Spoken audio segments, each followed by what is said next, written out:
This show is sponsored by Charles Schwab. Their strength in numbers.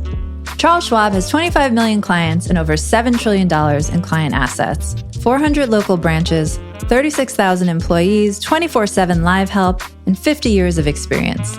There's strength in those numbers, and at Charles Schwab, investors are the number one priority. Visit aboutschwab.com for the numbers and schwab.com to learn more.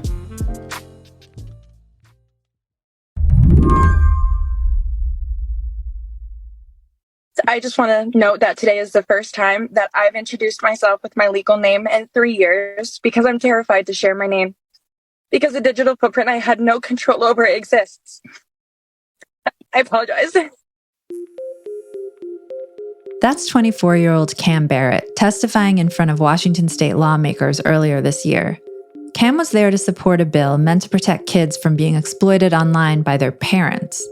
It's a deeply familiar problem for Cam, whose mother constantly shared intimate details about them on social media, beginning when Cam was like 9 years old. At the time, the oversharing included chronicling Cam's first period. The posting continued after that, causing real harm. At 12, I received a DM from a man who I didn't know who saw me riding my bike and told me he followed me home.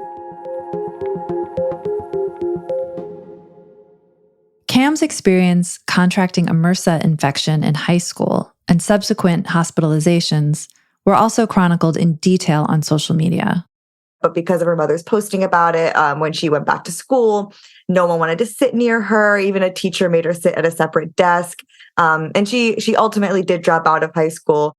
That's Kathryn Lindsay, a freelancer who writes about technology and culture. She recently wrote about young people like Cam for The Atlantic. Growing up through her childhood, I think it just was very normal for her mom to just share what was going on without anyone really knowing the way it was going to affect real life. The so-called Facebook generation is reaching adulthood, and they're increasingly horrified at all the stuff their parents have posted about them, often without their knowledge or consent. Some parents share the intimate details of their children's lives. Others try to monetize content. For Cam, the posting kept getting worse. At 15, I was in a car accident in which the fire department had to come with the jaws of life to remove a car door off of my leg. Instead of a hand being offered to hold, a camera was shoved in my face. Cam's testimony in Washington ended with an impassioned plea to lawmakers. Mr. Chairman and ranking members of the committee, I plead you to be the voice for this generation of children because I know firsthand what it's like to not have a choice, in which a digital footprint you didn't create follows you around for the rest of your life with no option for it to be removed. So today on the show, the Facebook generation is all grown up and trying to take back their digital identities. Is it too late? I'm Emily Peck, filling in for Lizzie O'Leary, and you're listening to What Next TBD, a show about technology, power, and how the future will be determined. Stick around.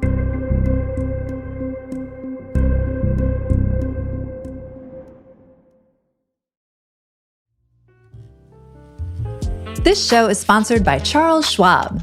Their strength in numbers. Charles Schwab has 25 million clients and over $7 trillion in client assets, 400 local branches, 36,000 employees, 24/7 live help, and 50 years of experience. There's strength in those numbers, and at Charles Schwab, investors are the number one priority. Visit aboutschwab.com for the numbers and schwab.com to learn more.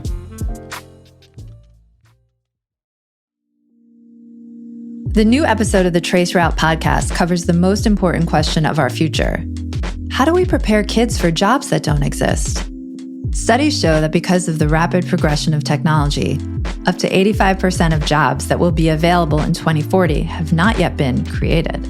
It's a vital concept to address now, and one of many they're covering on the new season of the Traceroute podcast, which you've got to check out today. The Traceroute podcast is a tech podcast unlike any you've heard. This season features new co-hosts and new stories about the inner workings of the digital world. Each episode of the Traceroute podcast will peel back layers of the stack to find the stories about hardware's very real effect on human lives. And the latest episode explores how Gen Z's humanity may be their biggest asset in tomorrow's job market. Listen and subscribe to the new season of the Trace Route podcast on Apple, Spotify, or wherever you get your podcasts. Check out the Trace Route podcast now.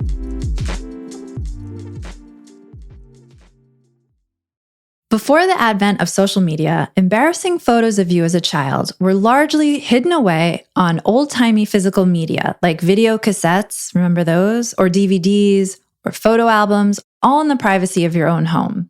But when Facebook took hold in the mid-2000s, it made it easy to share your life and your child's life with anyone you wanted to be connected with. This led to parents posting, some would say overposting, about their children. It's a phenomenon that came to be known as sharenting. So it's basically using platforms like Facebook, Instagram, and now TikTok as your family's photo album. I mean, you know, there are layers to it. Like there are people who are just truly just using it because they want to document, and this is how we document things now. There are obviously more sinister things at play that come into this in terms of likes and engagement and algorithms and where that content goes. There's also the element of some people can monetize this. But sharenting in general can range from just posting your children very candidly in a way that doesn't take into an awareness of the permanence of it. And I think also a big part of it is if your children become kind of content for you to post and you're manipulating situations or capturing things like tantrums or being really vocal about like potty training or something because you're making content about it and it gets engagement kind of at the expense of that child who's going to be like, you know, I kind of wish my potty training wasn't documented Instagram story by Instagram story. Right. Or you mentioned parents sharing stories of when their kids are in puberty or like getting their period for their first time. I can't imagine anything more humiliating than having that be public information as a 13-year-old. When you bring someone else into the world and in your family dynamic, I think your social media is not isolated anymore. Like, you know, if you go to express frustration or worry or whatever about your children, it is very likely that that's not like a conversation that's being had among, you know, like even like a parenting group. If you're posting it publicly, your child is then going to become an adult and see those things. And it's going to, this thing that was not intended for them as an audience, they now kind of carry with them. And so it's like, I understand the motivations of the parents, like totally. But I think all this was happening before children grew up, before we knew sort of tangibly, they're going to see this, they're going to be affected by it. And so now it's kind of causing a sort of larger shift in rethinking of how parents talk about their kids, share their kids on social media, because sort of for the first time we are seeing children speak for themselves and say, this is how this affected me. Did this really start with Facebook, like back in 2007, 2008? So those are the kids now speaking out and they're entering adulthood, basically? Yeah, Facebook is the biggest one because I also just think sharing family photos on Facebook is kind of like what Facebook turned into. It's not Instagram, and the demographic is older. And so it's grandparents sharing photos, or it's families sharing, you know, the news. Like Facebook is a place for big life events, and children are big life events. And I think especially when it was new and shiny from like probably 2006, 2010 time was when the posting kind of first started. And so the children of that age, not necessarily full infants, but, you know, young enough to still not be super aware of what was happening, are now entering adulthood, entering the workforce, and just are much more literate in the idea of a digital footprint. And are not only kind of are probably reckoning with their own teenage angsty posting type of stuff that, like, I feel like a lot of millennials had to deal with. There's also the stuff they didn't post that they have no ability to go back and delete. And if they wanted to, it would be maybe a bit of an awkward conversation. At the heart of this issue is a generation gap. When Facebook launched, parents didn't understand the ramifications of posting on social media. No one really did. It was wholly new. But kids who grew up online, they get it. They know how important it is to have control over your digital identity. The trouble is convincing parents that oversharing is not okay. that's an intimidating conversation to go to your own parents, especially if you're like 13 and be like, you did something that hurt me. That's probably very difficult to do. So I would say it's more millennial parents who are newly parents, who are now armed with the knowledge that certainly not their parents had about what social media was. Like their parents never had an adolescence on social media, but millennials did. Like I think probably my earliest social media footprint is like MySpace in 8th grade. And I'm like aware that I'm like so glad that MySpace is like pretty inaccessible at this point. And so I know the feeling of having something online that I didn't want online. And so do a lot of other new millennial parents. And so like I spoke to a parent who they just decided that was not going to be something they were doing and posting photos of their children. They posted a few, but they the face is either obscured by something like an emoji, which is very popular, or just is angled in a way where you don't see the child's face. And so I think it's more on the parents to kind of notice this and start changing. It's a much taller ask to ask children to confront their own parents about this, something that the parent could react poorly to. How are kids reacting? I've been reading some kids, they hit 11, 12, 13, and then they realize that this has been happening. It's like this huge revelation, almost like learning you were not like learning you were adopted. You know what I mean? It's just like there's this whole other thing that's been going on I had no idea about. Are they confronting parents? I spoke to, for the piece, the CEO of the Family Online Safety Institute. His name's Stephen Balcom, and he categorized that moment right there. And I thought it was very interesting as a digital coming of age, which is when you reach the age to have the awareness that all this stuff exists. And it's like, I've talked about it and I've written about it, and it's something I cannot conceptualize what it would feel like because we just don't have any equivalent, because I'm lucky enough that I've always been, anything bad of me that was put on social media was put there by me, not my parents. So it's a whole other episode, probably. Yeah. So in this conversation with Stephen, he was talking about that this realization, I think, comes about because of what we were speaking about earlier, is that they'll realize it's accessible by other people because it'll be accessed by their classmates, or they'll just start to see that other people can find these images of them, and then it starts getting pieced together that is all there. They had no part in it. And unless they feel comfortable sitting down with their parents, they have no part in deleting it. And something that he advocated for was just parents making that be an open line of communication. Like I think, if you want to post pictures of your children on social media, which I don't think is a blanket bad thing, you just need to also be open to make sure the child feels that there is space for them to, if the thought occurs to them that they don't want the photo up there anymore, they should feel comfortable coming to you about that.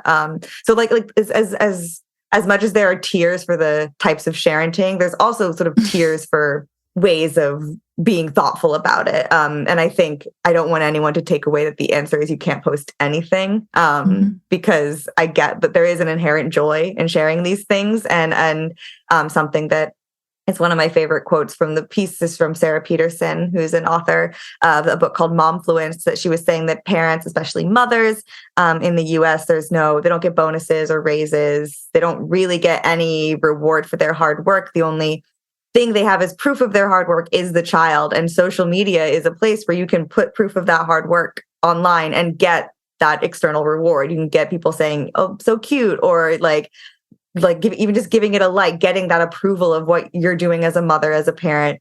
That is like such a valid draw. And we don't have a system other than that in place to get that same type of appreciation for their work. And so I totally understand why you would want to put something on social media. You want to participate in a culture that is doing this because everyone's doing it. And so you're going to feel very isolated if you suddenly cut that part of your life off. And so it's definitely not an easy choice to make.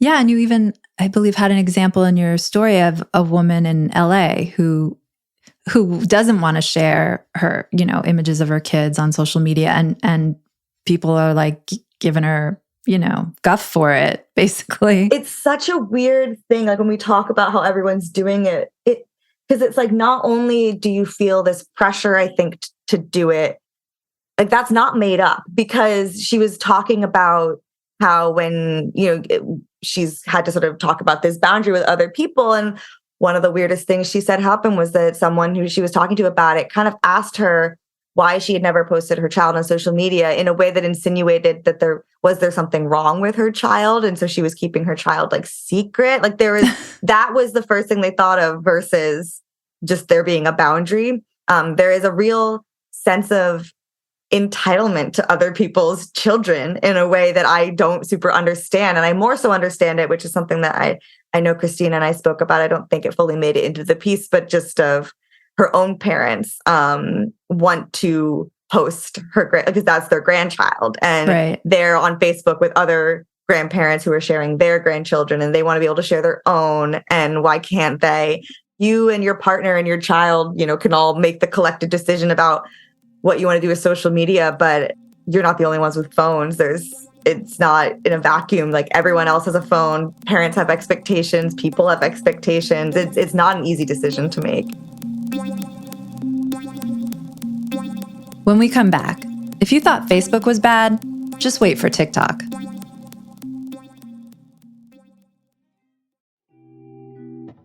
Reboot your credit card with Apple Card, the credit card created by Apple. It gives you unlimited daily cash back that you can now choose to grow in a high-yield savings account at 4.15% annual percentage yield. That's more than 10 times higher than the national average savings rate. Apply for Apple Card now in the Wallet app on iPhone and start growing your daily cash with savings today. Apple Card subject to credit approval. Savings is available to Apple Card owners subject to eligibility requirements. Savings accounts provided by Goldman Sachs Bank USA. Member FDIC. National average savings rate is from FDIC website. Terms apply. At the end of your first year, Discover credit cards automatically double all the cash back you've earned. That's right. Everything you earned doubled. All the cash back from eating at your favorite soup dumpling restaurant doubled. All the cash back from that trip where you sort of learned to snowboard also doubled. And the best part, you don't have to do anything ridiculous to get it. Nope, Discover does it automatically. Seriously though, see terms and check it out for yourself at discover.com/match.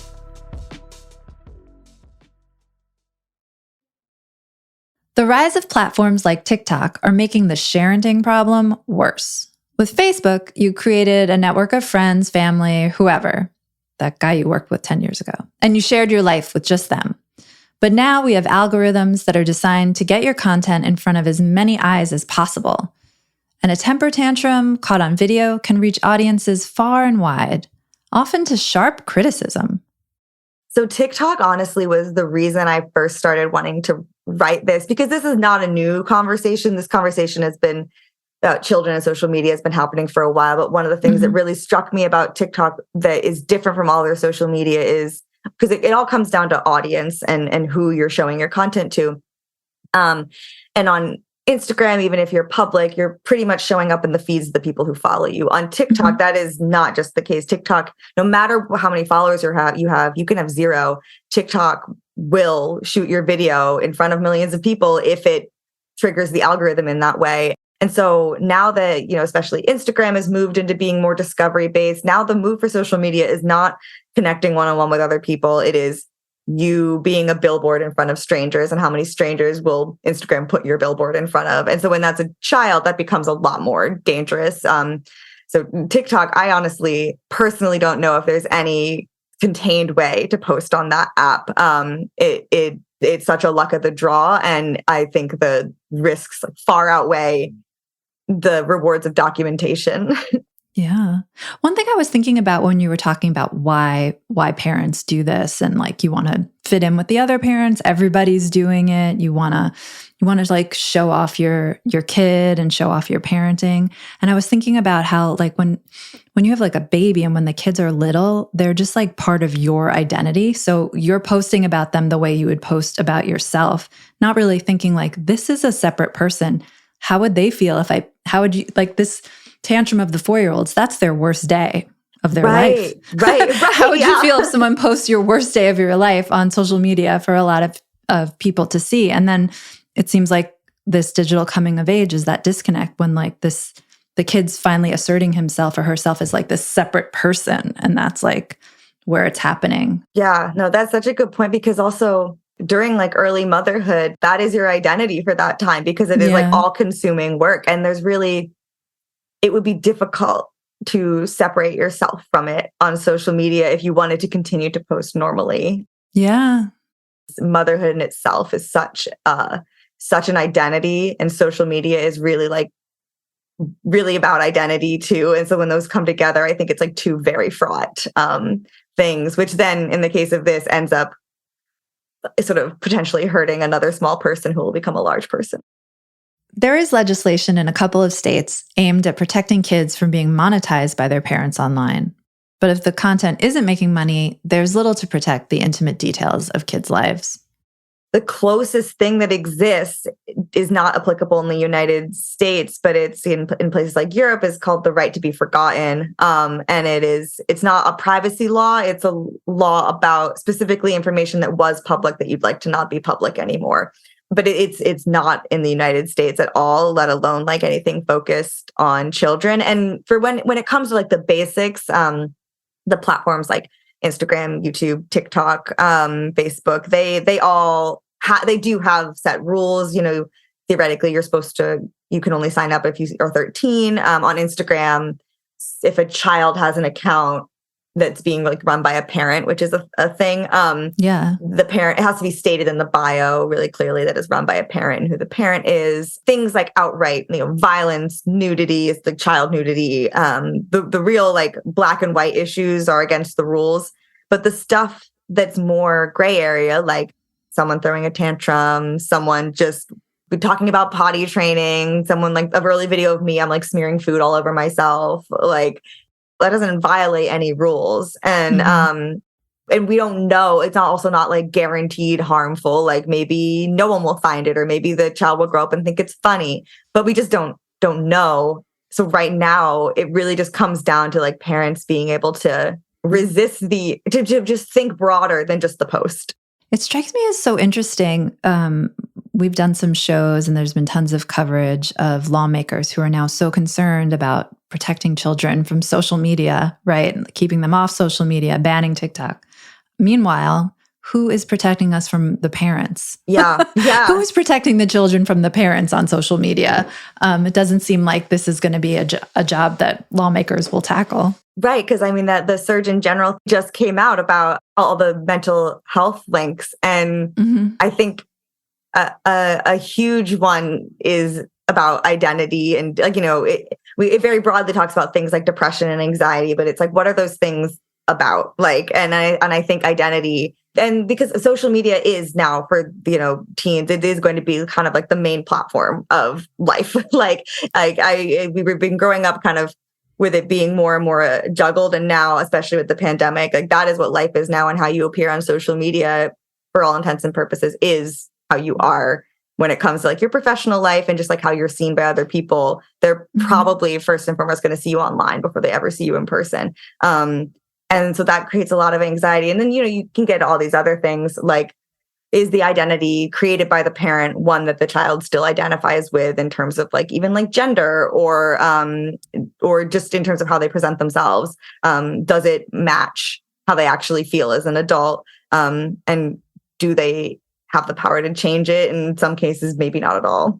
Yeah, that's really interesting. I wanted to ask you about that. It's like if a child has had their lives posted about on social media and their identity has already been created for them, do they have no identity when they finally show up on social media, or do they feel like disconnected from their identity? How does that I know. work? Well, so it's funny. I actually wrote a piece for the New York Times that's like adjacent to this about parents who are basically creating accounts, social media accounts for their children when they're born, so they can lock down the handles. And similarly, it varies, but in many cases, it is with the sort of hope that they will hand it off to that child when they come of age, whatever that age is. And so that child has like a huge digital footprint, but like you're saying, like, are they inheriting an identity that they're comfortable with? Or even, honestly, I'm like, this is the first time I'm thinking about it. Even if the parent wipes it all, it seems almost just as kind of like overwhelming to get a blank slate and have to immediately define yourself then and there. I mean, that is like a wider effect of social media on identity. But either way, I think it doesn't help to have all of these sort of digital artifacts. So so closely tied to you, ones that you had no control over. I feel like the way we're talking about it, we're saying this is, harmful and invasion of privacy. But I mean, if you pull back a little, maybe it is kind of harmless. I mean, it's just like, I know it's embarrassing to have the picture of you with the cake smeared on your face now, but like probably in 20 years, you'd be like, I was such a cute kid, or, maybe it's just it's just a problem of parents not being concerned about their kids' privacy. But then again, it's 2023. Does anyone have privacy anymore? Right. Yeah, I know. It's one of those things where it's like, if you're posting just sort of regular photos, family photos, like if you're not doing any of the more actively harmful children as content stuff, it's like, I would say more than likely going to be fine. I think it's also a little bit more an awareness that we don't know how social media is going to change. Like when these first parents were posting, they had no idea that any of this stuff they were posting lasted beyond kind of the 10 minutes when it was posted and they got all the feedback. And it's only now that we know, okay, Facebook's still around, Instagram's still around, and these things show up in Google searches. And so that was something that the parent in LA, Christina, and I talked about, was that like 10 years ago, she had no conception of what social media was going to be like now. And so there's no way she can have any idea of what it's going to be 10 years from now. And so like with that in mind, she's kind of just better safe than sorry. And so I think it's just, how much risk are you willing to accept? And I think what's most important, rather than kind of doing this guessing game that's going to be like impossible to know what the right answer was until it's too late, is just keeping that dialogue open with your own child about what it is they're comfortable with in that moment. And just so you can know that you always were responsive to their wishes, and that it was something that they felt comfortable coming to you about, because now we are kind of juggling two different identities. And when you're raising a child, you're going to be juggling both them offline and online too, which is really weird to think about. But I think the more open the conversation is, the less anyone should worry that there's going to be some looming consequence that comes out of nowhere.